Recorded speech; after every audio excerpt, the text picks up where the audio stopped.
Bene data, mu izina ry'umwami wacu Yesu Kristo, aho muherereye hose turabasuhuza, ari abari mu Rwanda, abari mu Burundi, abari muri Kongo, muri Uganda, abashobora kumva ururimi dukoresha rw'ikinyarwanda, abari muri Tanzania, abazatwumva bari muri Kenya, abari ku mugabane w'Uburayi, abari ku mugabane w'Amerika, dufite inshuti abari muri Australia, dufite inshuti hirya no hino muri za Mozambique, za Zambia, dufite inshuti zidukurikirana muri uyu mwanya. Tubahaye ikaze rero, Imana ibaho umugisha, kandi turasenga Imana kugira ngo uyu mwanya utubere umwanya wo gufashwa, umwanya wo kumva ijambo ry'Imana. Nk'uko bisanzwe ni Pasteur Theoneste muri hano ugarutse kugira ngo tuganire ijambo ry'Imana Imana ashyize ku mutima ko tuganira kuri uyu munsi.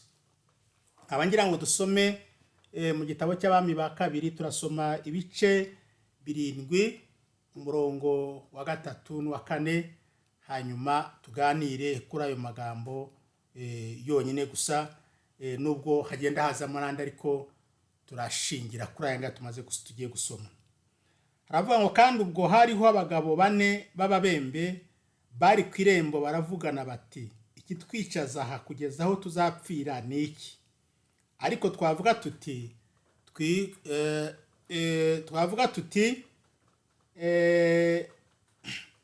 twinjire mu murwa, kandi inzara iwurimo, twawugwamo, kandi nidukomeza kwicara hano gusa nabwo tuzapfa. Nuko noneho nimuze dukeze ingabo z'Abasiriya, niba dukiza tuzabaho, niba twica hose ni ugupfa. Imana itugirire neza kuri aya magambo tumaze gusoma. Bene data, ni inkuru ndende y'ababembe. Nk'uko mubizi, mu gihe muri kiriya gihe umuntu wafatwaga n'indwara y'ububembe cyangwa se ibibembe mu gihe cy'Abisirayeli, amateka tubwira yuko na Bibiliya tubwira ko umuntu wabaga agize izo ngorane bamukuraga mu bandi bantu kuko yabaga bembye, bakamujyana ahandi hantu kugira ngo abeyo kugeza igihe azakirira. Babajyanaga inyuma y'umurwa, hanyuma bagasa nk'aho bashyize mu kato. Hanyuma nk'uko bisanzwe, indwara nyinshi zandura nk'ibibembe, wenda arabavutse batigeze babibona, nanjye sinabibonyeho, sibyo ko nabonye abigeze babirwara. Ariko umuntu wese wafatwaga n'ibibembe bamushyiraga ukwe kugeza igihe azakirira. Aba nabo niko byari bimeze, bari barashyizwe inyuma y'umurwa kugeza igihe bazakirira. Hanyuma ngo kajya gutanga ituro, bakereka umutambyi kugira ngo bashobore kugaruka muri sosiyete ko bakize. Birumvikana hari n'abagwagayo, ariko abangaba bari bakiri bazima, ntabwo bari barishwe n'ibyo bibembe. Icyo tubona rero, ngira ngo tuganire muri aya magambo, cyangwa se umutwe w'amagambo ngira ngo tuganire, ni umutwe uvuga ngo uzaguma aho kugeza ryari. Uzaguma aho ngaho uri kugeza ryari. Abantu benshi uzasanga bakunda gushyira imfane ku bandi bantu, bakababrema, bakavuga yuko aribo ba nyirabayazana bakaga bagize, b'intambara bahuye nazo, cyangwa se aribo ba nyirabayazana b'ubuzima bubi bagiyemo cyangwa se barimo, ariko bikarangirira aho ngaho gusa.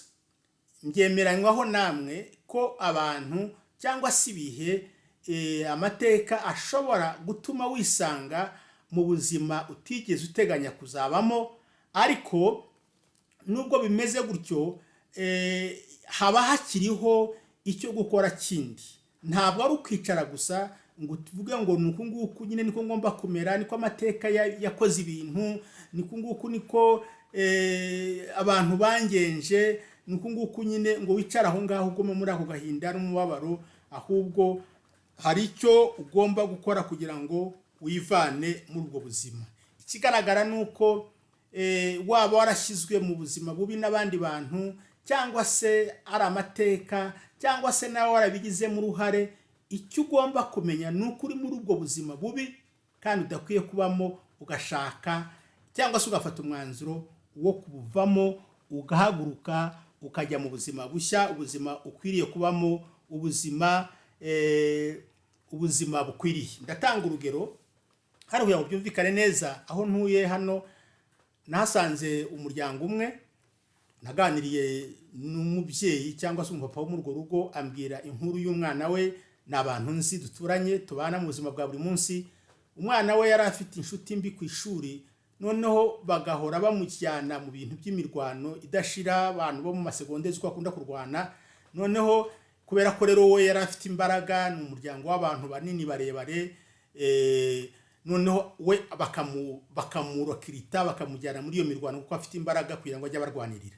Noneho rero igihe kiza kugera, baza kwisanga no mu nkiko ndetse baranakatirwa abo bana.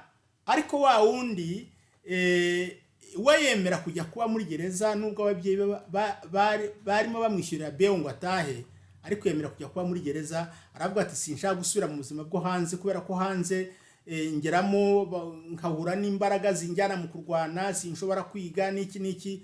Aravuga ati nibuze kugira ngo nshobore kurangiza nibuze icyiciro cy'amashuri yisumbuye ya segonderi, ndemera njye kwicara muri gereza, kuko muri gereza ho ntawo tuzarwana nawe, ntawo uzajyana mu bibazo, kuko ho nzashobora kwiga. Kuko muri iki gihugu ndimo, mu magereza abantu bariga bakarangiza amasegonderi bagasohoka, igihe cyabo kigeze cyo gutaha bafite amadiplome yabo. Uwo mwana rero yemeye kujya kuba muri ubwo buzima kuko yabonaga hanze atazabishobora na bagenzi be. Yemera kuba muri ubwo buzima kugira ngo yige icyiciro cy'amashuri yisumbuye. Ibyo mvuga ntabwo ari ibintu natoraguye, ni ibintu nzi, ni umuryango nzi, ni abantu tubana, n'ubuhamya bwabo mfite bwihariye.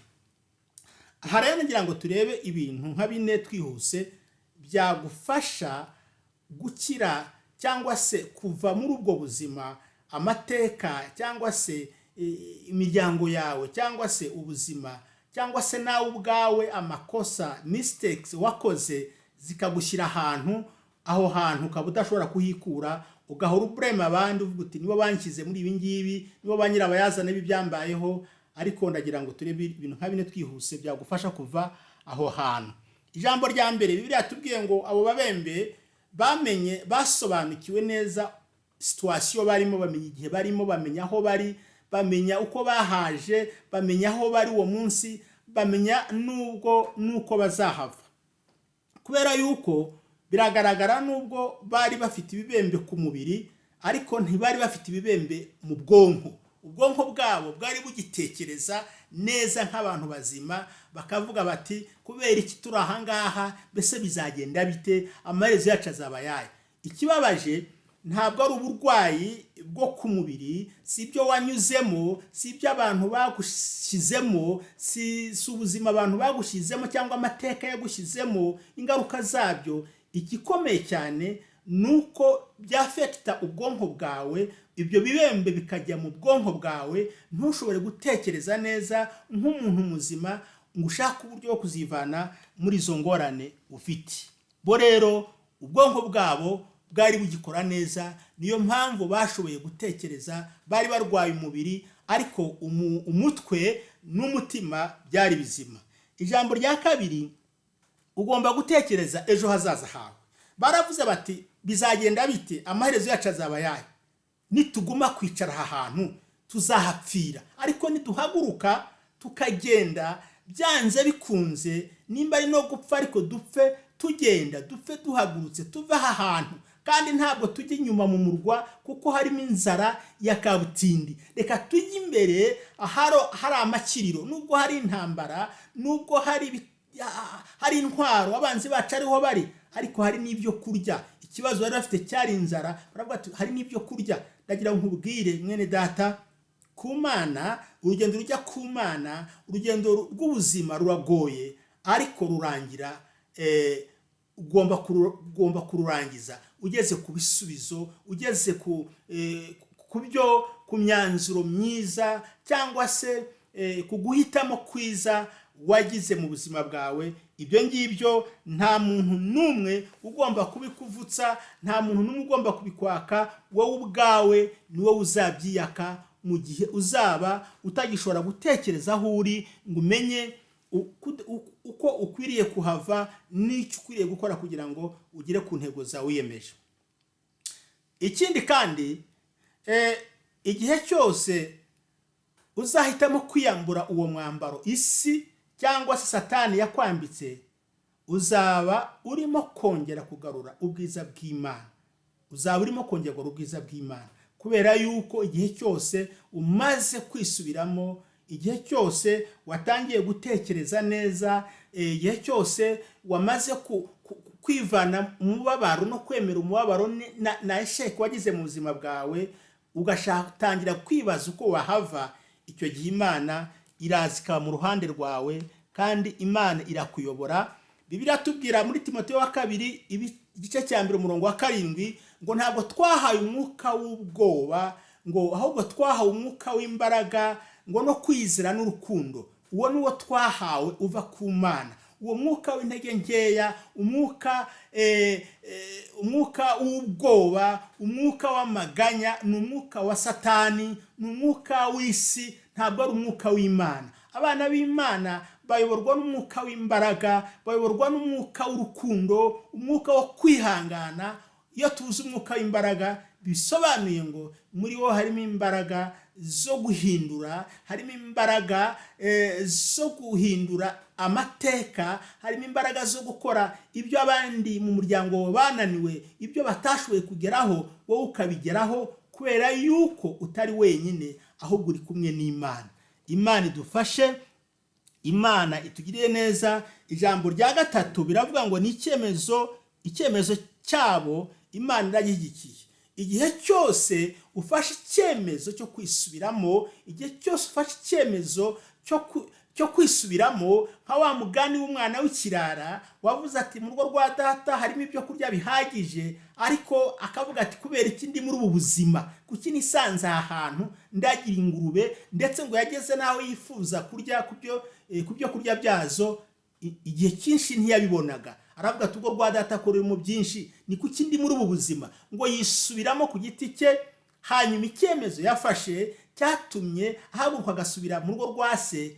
Ngo Bibiliya tubwira ngo byatumye se amwakira, kandi akoresha umunsi mukuru amwakira nk'umwana we, kuko yari amaze kwisubiramo. Igihe cyose ufashe icyemezo cyiza, icyemezo gikwiriye cyo kuva aho wari uri mu buzima bubi, mu buzima bw'intege nkeya, mu buzima bwo gutsindwa, mu buzima bw'ibyaha, Imana iragushyigikira kandi ikakuyobora mu ntego nshya z'ubuzima, cyangwa se mu nzozi nshya z'ubuzima bwawe, cyangwa se mu ntekerezo no mu migambi washyize imbere mu mibereho yawe. Imana ikakuyobora, Imana ikagufasha, kandi Imana ikakuyobora kubigeraho. Irindi jambo rya 4 navuze ko tuza kunyuramo twihuta. Ugomba kugera kuri iyo ntambwe yo guhaguruka, kandi ugatera intambwe ukagenda mpaka ugeze ku ntego wiyemeje. Ntabwo guhaguruka gusa no gufata imyanzuro bihagije, oya, kuko hari abantu bagiye bahaguruka bakavuga ati dufashe imyanzuro ihereye none, tugiye kwisubiramo, dukora ibintu bizima, dutekereze neza, ariko ntibakomeze ngo bagere ku ntego zabo. Ibyo ngibyo nacyo biba bimaze, biba bisa nka wa muntu Bibiliya tubwira mu butumwa bwiza bwa Luka ibice 14 guhera ku murongo wa 28 kuwo murongo kugeza ku 30. Yesu yavuze umuntu ngo wubatse inzu, hanyuma ngo ageze hagati iramunanira atayujuje, ngo abantu bakajya bamunyuraho bagaseka, bakavuga bati umuntu ni muntu ki wubatse inzu ntayuzuze. Uwo ni umuntu ufata ibyemezo agatangira, ariko ntashobore kubisohoza, ntashobore kugera ku ntego ze, ntashobore kugera ku nzozi ze, kubera yuko ari umunyantege nkeya, cyangwa se yaciwe intege n'abandi bantu, cyangwa se yavuze ati ndahubwo naragerageje ngewe abana kakuba ngeze kuri ibi ngibi, nta muntu wo mu muryango wanjye waguze na moto, none ngiye mfite igare, ukumva ko ubwo nyine byarangiye wageze iyo ugomba kujya. Nta muntu wo mu muryango wanjye washatse ngo amare nibuze n'umwaka mu rugo aho yashatse. Nta muntu wo mu muryango wanjye wabanye n'umugore imyaka 2, bose baratandukana, ingo zigasenyuka. Ugomba kugera ku ntego y'icyatumye z'icyo wiyemeje kugeraho mu buzima bwawe, kubera yuko uri umwana w'Imana, kubera yuko uri kumwe n'Imana. Imana izagushyigikira, Imana izakuyobora, Imana izaguha imbaraga, Imana uzagendana nayo mu buzima bwawe bwose. Nta na kimwe kizakunanira kubera yuko Imana iri kumwe nawe. Turangije ku nkuru y'umuntu witwa Yabesi. Muramuzi mu gitabo cy'Ingoma za mbere mu bice 4. Yabesi Bibiliya tubwira ngo umuryango we wari waramubyariye mu kaga, mu marira, yari umunyamibabaro, yari umuntu w'agahinda. Ariko ngo amaze gukura aravuga ati ibi bintu nubwo ababyeyi banjye bari bameze batya, basukuruza bari bameze gutya, bakambyarira muri ubwo buzima, muri iyo situation, ariko aravuga ati ndabyanze. Uhereye none ngomba guhindura amateka y'ubuzima bwanjye, kubera yuko imbaraga zo guhindura icyerekezo cy'ubuzima bwawe, imbaraga zo guhindura imibereho yawe ziri muri wowe ubwawe. Ntabwo zikomoka mu muryango wawe, ntabwo zikomoka mu bavandimwe bawe, oya, ahubwo wowe ubwawe ni ugomba gufata icyemezo cy'ubuzima bwawe, ukavuga uti uhereye none ubuzima bwawe ngiye kubwerekeza muri uyu murongo, ngiye kuva mu bidafite umumaro, ngiye kuva mu ntege nkeya, ngiye kuva mu bintu biciriritse umuryango wanjye wagenderagamo, kumva yuko umuntu ngo atashobora kugera aha n'aha, nta wakwiga ngo arangize kaminuza, nta muntu wo mu muryango wanjye waguze n'ipikipiki, ngewe nta wubatse inzu ya 2.5 metero, ngewe ukumva ko aho ngaho gusa kuri uwo musozi ariho uri, ariho ababyeyi bagusize, ariho basukuruza batuyeho. Ugomba kuwimuka mu izina rya Yesu, ukagura ukagura ibitekerezo byawe, kuko ibitekerezo byawe nibwo buzima bwawe. Aho werekeza ibitekerezo byawe, aho ibitekerezo byawe bigarukira, niho ubuzima bwawe bugarukira. Ntabwo ushobora kugera aho ibitekerezo byawe bitagera, ntabwo ushobora kugera ku byo utibwira kutageraho. Imana idufashe bene data.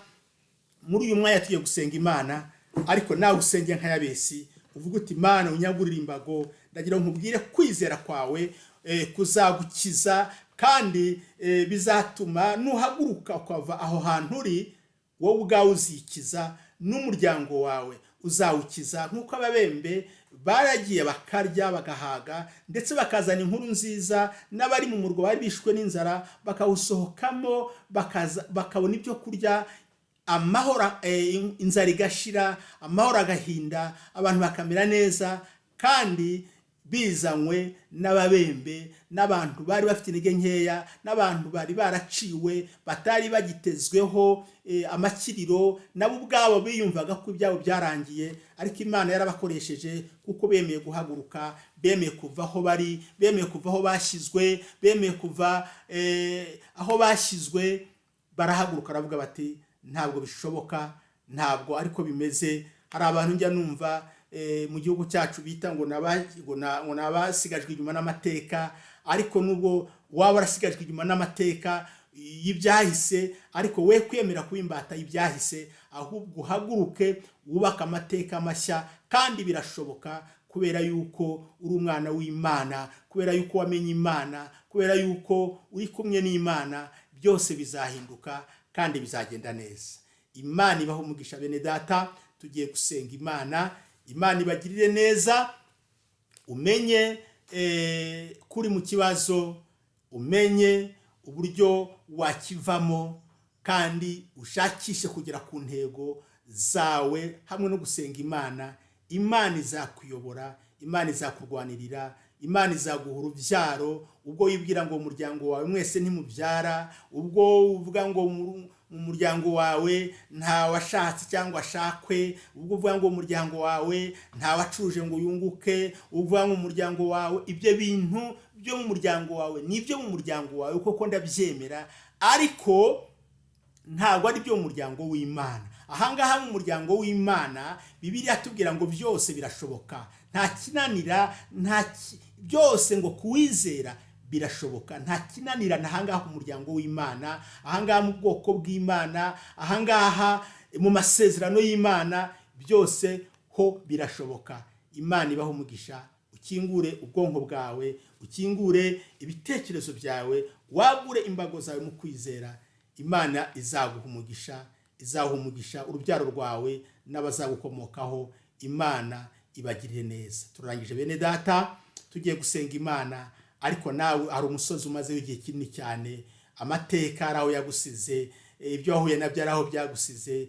Ushobora kuba ari imfubyi, ushobora kuba umupfakazi, ushobora kuba nibyo koko ntacyo wakora ngo uhindure ibyakubayeho, ariko ufite icyo wakora ngo uve aho ngaho, wubaka amateka mashya kandi ubashe kubaka ubuzima bwawe, ugere no ku by'imiryango yawe no ku by'abandi batashoboye kugeraho, kubera yuko ugiye guhagukana n'Imana kandi wizeye. Imana irakugirira neza, Imana igukiza indwara, Imana iguhindura amateka, mu izina rya Yesu Kristo, amen. Reka dusenge.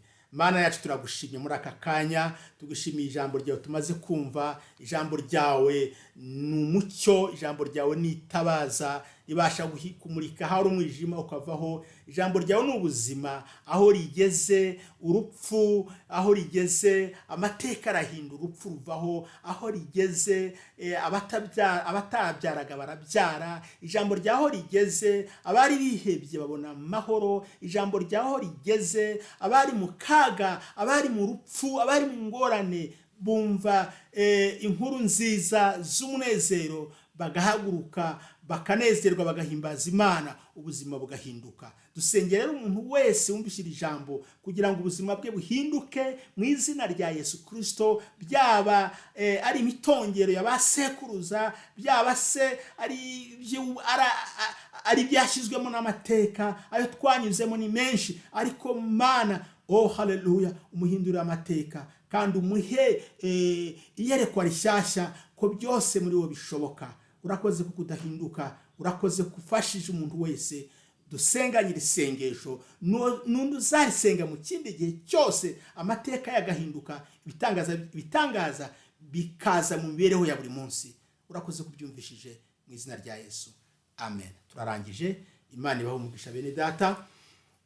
Hanyuma nk'uko bisanzwe turangije tubasaba ya nkunga dusanzwe tubasaba yo kudukora subscribe, kugira ngo igihe cyose dushyizeho dutangiye uyu mwanya w'ubutumwa bwiza w'ijambo ry'Imana, mujye mushobora kumenya ko uwo mwanya ugeze. Kandi biranadufasha kubera yuko uyu murimo ni umurimo usaba imbaraga zindi tudafite muri aka kanya.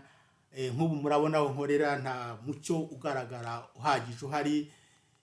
Ubwo rero dukeneye ibikoresho kugira ngo uyu murimo nutera imbere, uzatubyarira n'ibikoresho kugira ngo dushobore gukora ibintu byiza, tubagezeho ibintu byiza bitunganye.